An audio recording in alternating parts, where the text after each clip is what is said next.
Разкачки с датската фирма Hardy, най-големите производители за разкачна техника в света, които произвеждат разкачки от обикновена ръчна или гръбна разкачка и включително самоходни разкачки, навесни, прикачна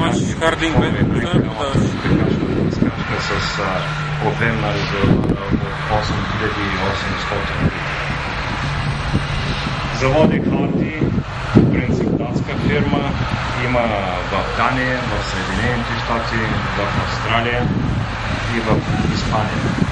Това, което ви демонстрираме в момента, е навесна прескачка с обем на резервуар. Размахнаха веки по една от особеностите на Hardy е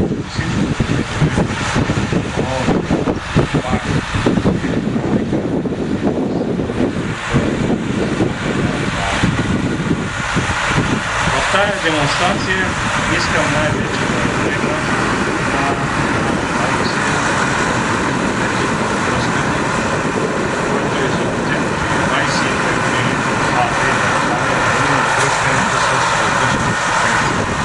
Какво представлява това? Гилза, връзка разтвора, до нея имаме една шина с отвори, от която на някакъв въздуха отвлича препарата и го закрива в въздушността.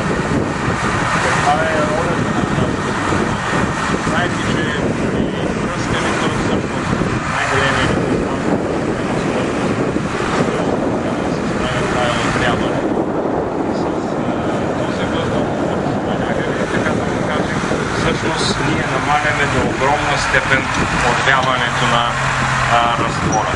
В момента моя колега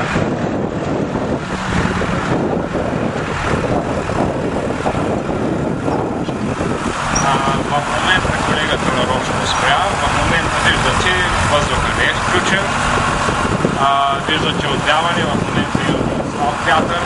В момента включваме въздуха и вече струята и насочеността вече е съвсем различна. Какво постигаме с това? Това не е някаква обикновена методика, която може да има или да няма, да постигаме.